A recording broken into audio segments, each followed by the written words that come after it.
parents didn't want to see me with my children at Thanksgiving. Your sister's children shouldn't see losers like you. My dad shouted loudly. I said I stop helping with money and... Your sister's kids shouldn't see losers like you. My father's voice echoed through the house, loud enough to make the entire room tense. I stood there for a second, stunned. Did I really just hear that? I wasn't even sure how it had come to this. It was supposed to be a normal Thanksgiving, or as normal as it could be in my family. But this year was different. My sister, Emily, was visiting from Switzerland after 7 years, and you'd think she was royalty from the way my parents acted. Everything had to be perfect for her and her two golden children, Lily and Jack. I'd never seen Emily's children in person. Over the years, I'd heard all about them through endless phone calls and updates.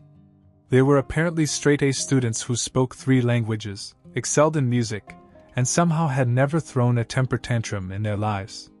My parents talked as if they were walking miracles. Meanwhile, my own 2 children, Ben and Sophie, were apparently inferior by comparison. Never mind that Ben had made his school's soccer team last month or that Sophie had won a state spelling bee last year. When I first arrived with my kids, my parents actually let us in. For a while, it almost seemed like we were going to have a good time. But the good vibes didn't last. As soon as Emily and her family walked in, the comparisons began. Look at Emily. My mother gushed to no one in particular. She's done so well for herself.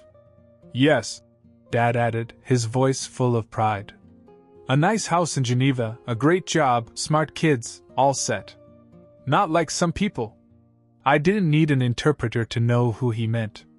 The rest of the evening felt like a long, drawn-out roast disguised as small talk.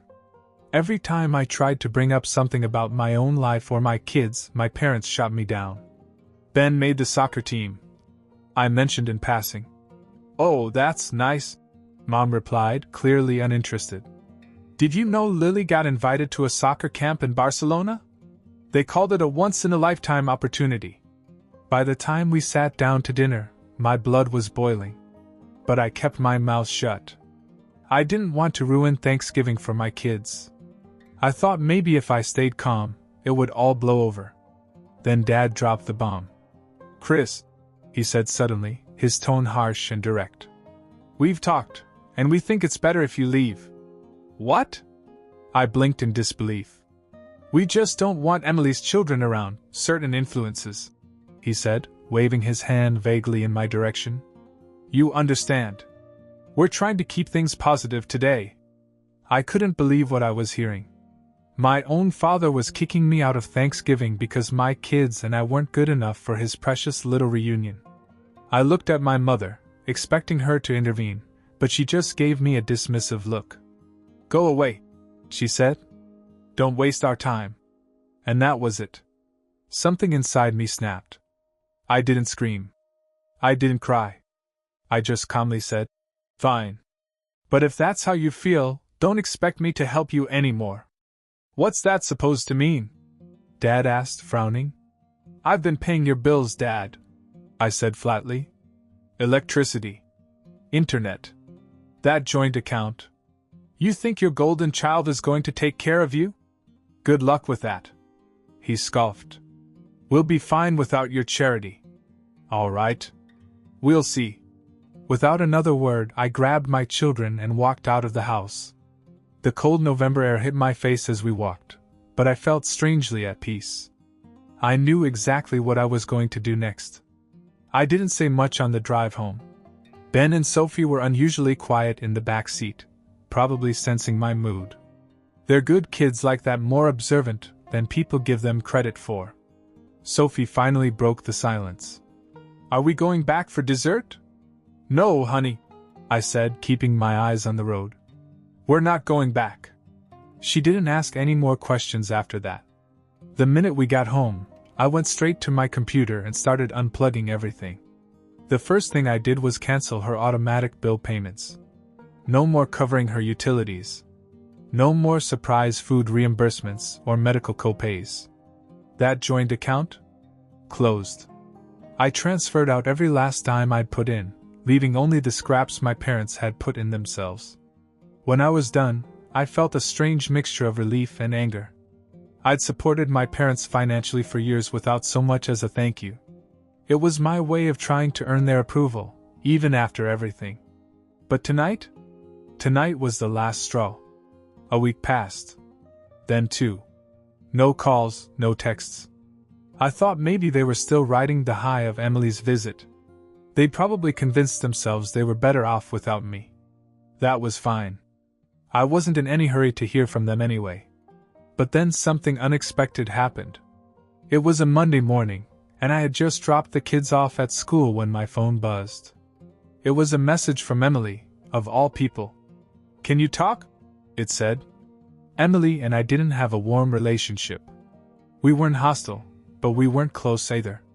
Still, I was curious, so I called her back. She picked up after the first ring. "Chris, I need to tell you something," she said, her voice low, as if she didn't want anyone to overhear. "Okay," I replied, bracing myself for whatever drama was about to unfold. "Look, I know things got ugly at Thanksgiving," she began. "I didn't know they were going to kick you out like that. I swear I wasn't part of it." "Right," I said, not bothering to hide my skepticism. "I'm serious," she insisted. "But that's not why I'm calling. Something's going on with Mom and Dad." My interest was piqued. "What do you mean?" "They've been calling me nonstop, asking for money," she said. "I guess they thought I'd step in and pay their bills after you quit." I couldn't help but laugh. "Yeah, that sounds about right. So what's the problem? You're rich, right? Shouldn't be a big deal for you."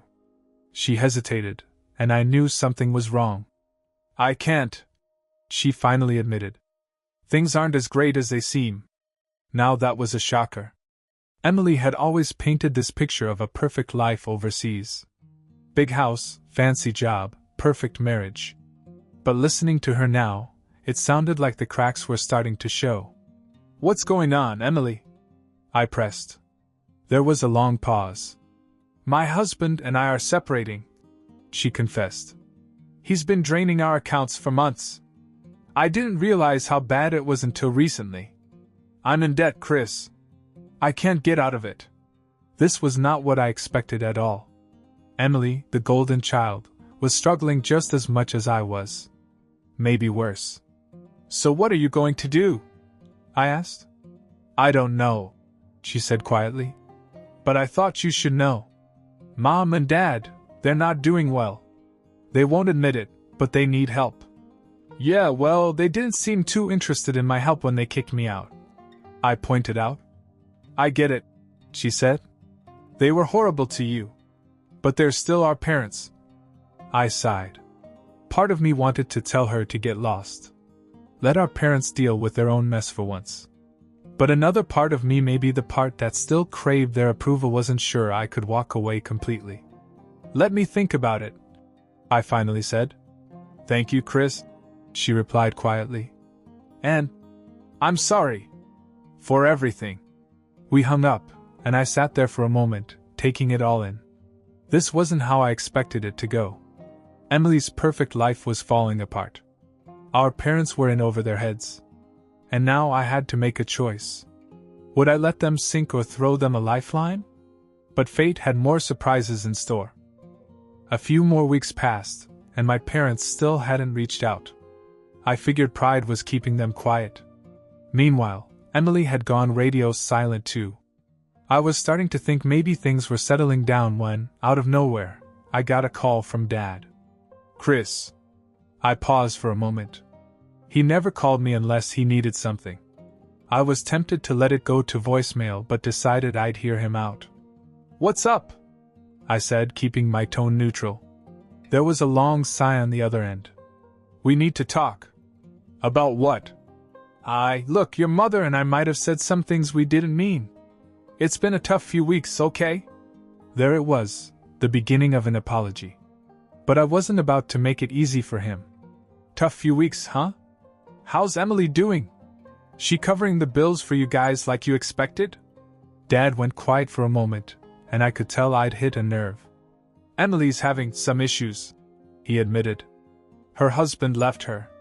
Took a lot of their money. She's not in a position to help right now. And you thought you could just pick up the phone and call me after what you said at Thanksgiving? I asked. You told me to leave because I wasn't good enough to be around Emily's kids. Now you want my help? Chris, we're your parents, he said, like that was supposed to erase everything. Yeah, you made that real clear when you chose Emily's perfect little life over me and my kids, I shot back. So no. I'm not interested. I was about to hang up when Dad blurted out something that stopped me cold. Your sister stole from us, he said. What? Emily, he repeated, his voice shaking with frustration.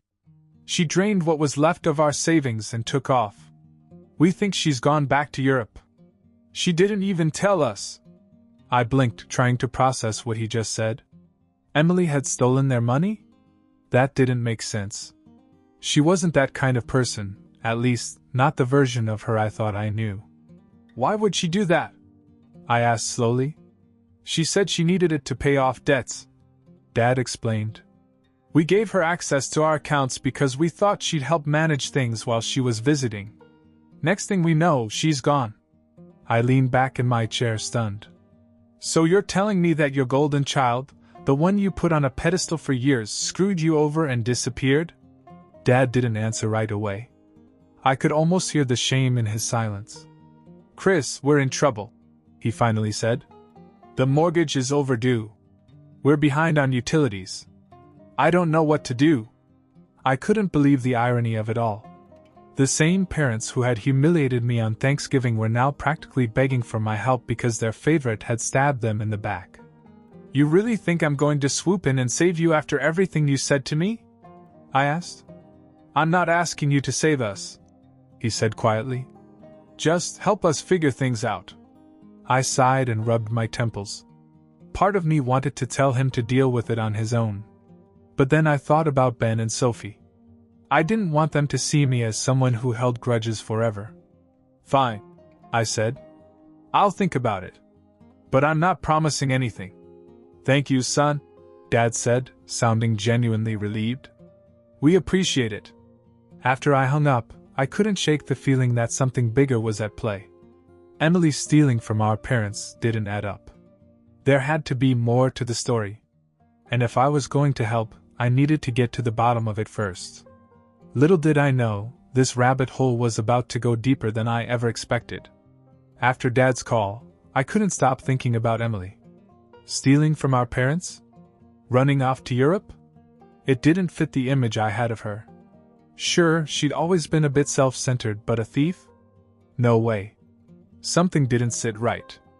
I decided to find out for myself what the hell was going on. I texted her. Hey, can we talk? Emily, not right now. Traveling. That was it. No explanation, no follow-up. Suspicious. I dug around a bit, scrolling through social media. Her account, which was usually flooded with photos of fancy vacations and her perfect family, hadn't been updated in over a month. The last post was a blurry shot of her kids in a park, nothing like her usual curated stuff. I made another call, this time to a friend of hers, Carla, who still lived in the States. Carla was chatty and always in the loop. Oh, Emily? Yeah, things have been rough for her lately, Carla said after I mentioned I couldn't reach my sister. Rough how? I asked. Well, her husband cheated on her for one. With some coworker. Real scandal. And I heard she's been in deep with debt collectors. A few people mentioned she borrowed a ton of money to expand her investments, but it all went south. Investments? That was news to me. Emily never mentioned anything about investments. Do you know where she is now? Not really. She said something about going back to Europe for a while. She's probably trying to lie low until things blow over, Carla said casually, like that wasn't a bombshell. Lie low? This didn't sound like Emily at all. The picture was getting messier by the minute. I thanked Carla and hung up. That evening, I told Ben and Sophie we were going on a short road trip the next day. They were curious but didn't ask too many questions. I packed the car and drove them to a nearby town where my parents had a vacation property, a small lake house they rarely used. I had a feeling that if Emily was still in the country, she might be hiding out there. When we pulled up to the house, it looked quiet, almost abandoned. But there was a car in the driveway. Emily's car. "Stay in the car," I told the kids. I walked up to the front door and knocked. No answer. I knocked again, harder this time. Finally, I heard footsteps inside. The door opened a crack, and there she was, Emily, looking exhausted and disheveled. "Chris?" she said, eyes wide with surprise. "Mind explaining what's going on?" I asked, crossing my arms. She sighed and stepped back to let me in.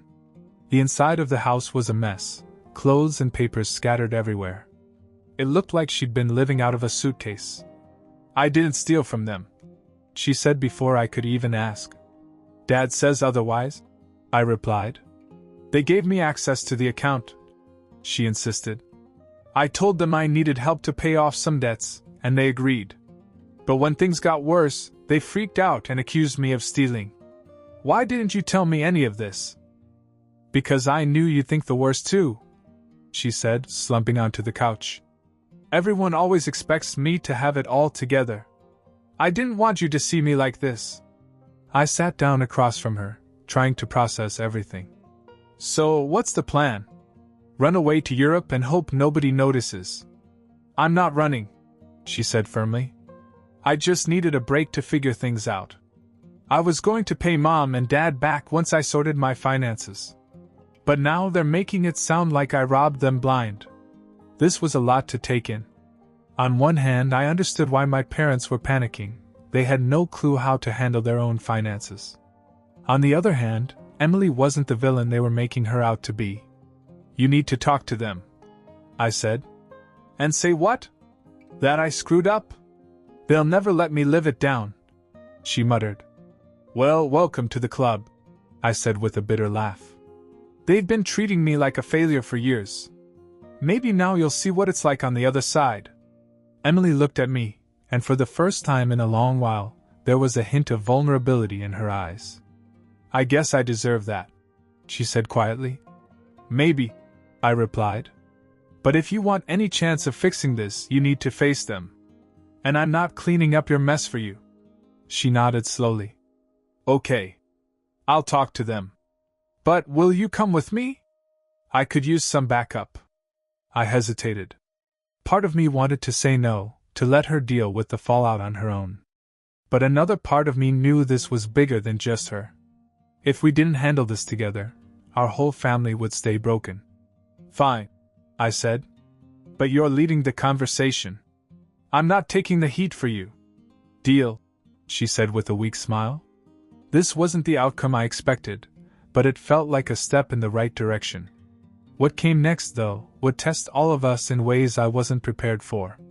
Emily kept her word and met with our parents the next day. I didn't go in with her. I stayed outside in the car with Ben and Sophie. I figured it was her battle to fight. When she finally came back out, she looked relieved but also distant. "How'd it go?" I asked. "They're upset, obviously," she said. "But I told them the truth. I told them I can't bail them out anymore. They didn't take it well." I nodded. "Yeah, that sounds about right. They tried to guilt me," she continued, talking about how they raised us, how much they sacrificed. "But I'm done, Chris. I can't keep pretending I have it all together just to make them happy." For a moment, we sat there in silence. It felt like a shift, like the weight of years of expectations had finally been lifted. "What's next for you?" I asked.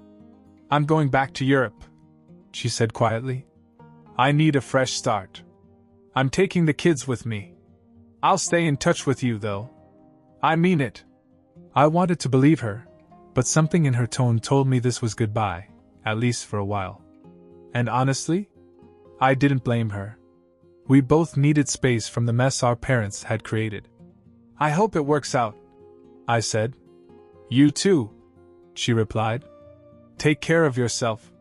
And thanks for not giving up on me." With that, she drove off, and I had a feeling I wouldn't hear from her again anytime soon. Over the next few months, things with my parents unraveled even more. They called a few times, leaving desperate voicemails. "Chris, we're behind on the mortgage again. Chris, your mother's medical bills are piling up. Chris, can you at least help with the electric bill?" But I didn't answer. I knew the truth now. They didn't want me.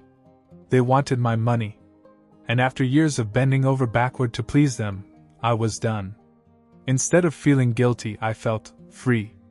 I focused on my kids, my career, and rebuilding my life on my own terms. We found new traditions for Thanksgiving and holidays, making memories without the constant pressure of family drama. As for my parents, they eventually found a way to manage. Turns out, when people stop having a financial safety net, they figure things out pretty fast. My dad even sold one of his properties to cover the debt. They didn't need me, they never did. They just needed someone to use. And now that I was out of the equation, they were finally forced to take responsibility for themselves. Revenge wasn't loud or dramatic. It was quiet. Simple. I stopped giving, and they stopped taking. And for the first time in years, I felt at peace.